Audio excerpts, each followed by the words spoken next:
One of the stupidest arguments made by Christian excusagists is the moral collapse argument.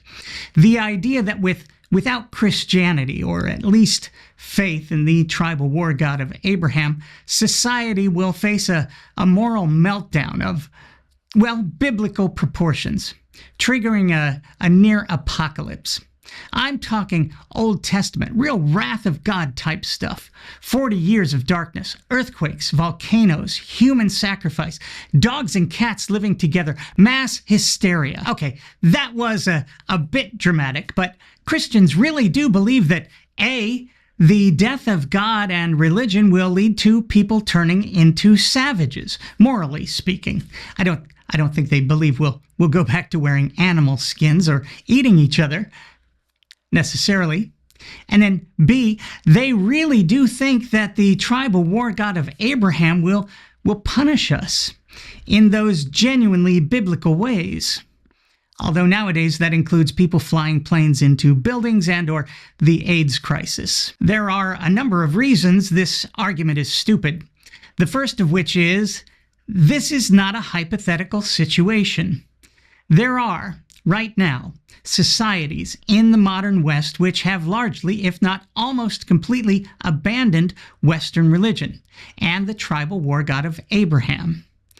They are not only doing okay, they are thriving in every metric we have to measure human and animal well-being.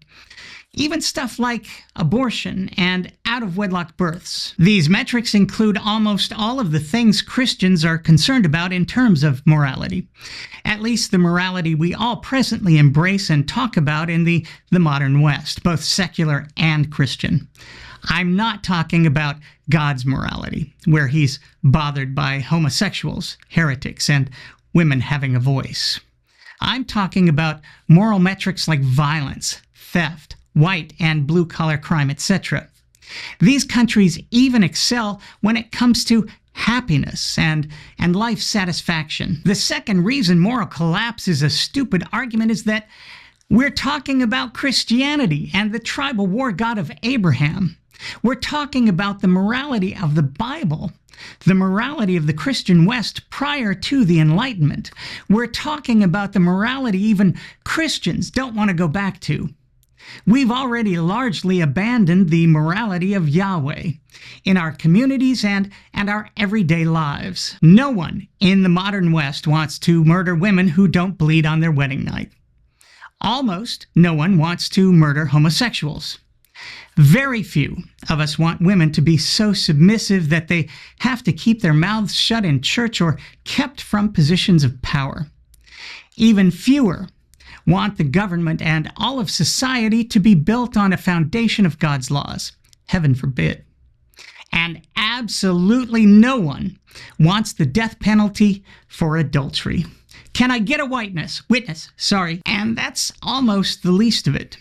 One of the reasons religion is dying in the West is because people have finally been able to speak up and push back against religion, exposing the tribal war God of Abraham for the monster he is.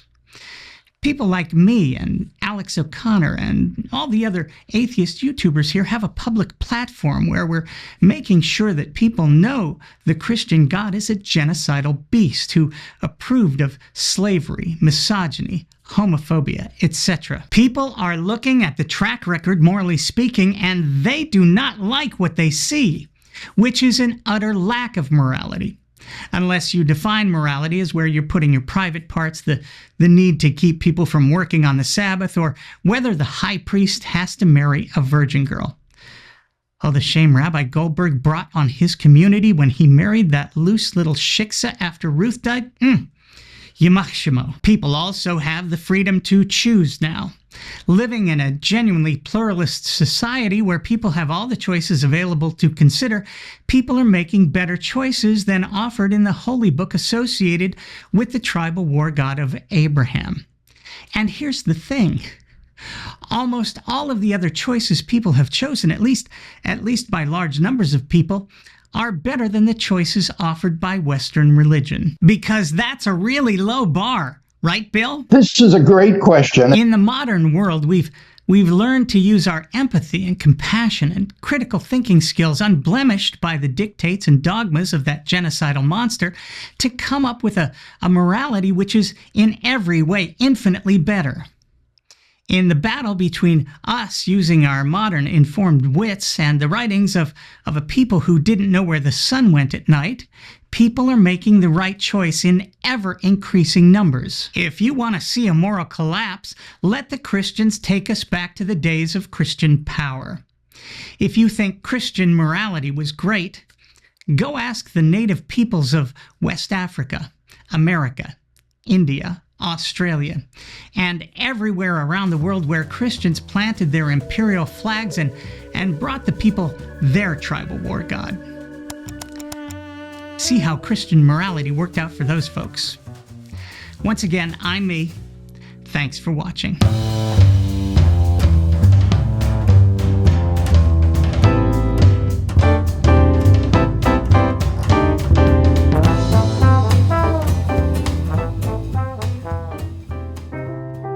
Hey gang, thanks again for watching. Last month I got an email from YouTube saying that I have not been living up to the terms of service I agreed to when starting this channel.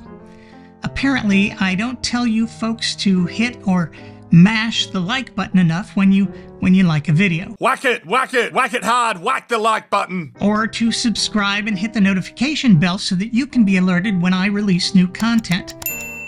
They say I'm really bad at the whole subscribe thing, pointing to all kinds of YouTubers who've been working in the same space for far less time who have way more subscribers. They say Alex O'Connor was only 5 years old when I wrote the very first Mr. Deedy episode.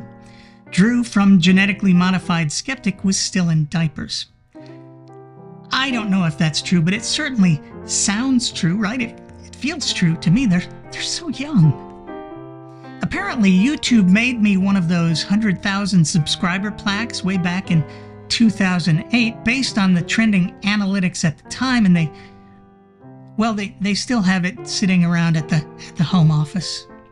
So if you can help them with that, I suspect they'll make sure that more people see these videos, which is the point of the liking and the subscribing and the commenting too, I guess.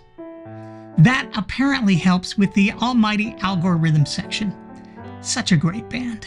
For those of you who can afford to do a little more, and you know who you are, head on over to my Patreon to support these videos with your hard-earned cash money.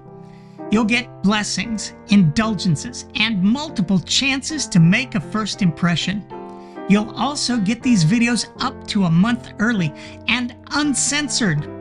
Just imagine how much more enjoyable these videos would be if I could say something like, oh, I don't know, you mother mothers until they're take it anymore, you're assholes. To everyone else who's already helped out, especially my beloved patrons, thank you. And I'll see you again real soon.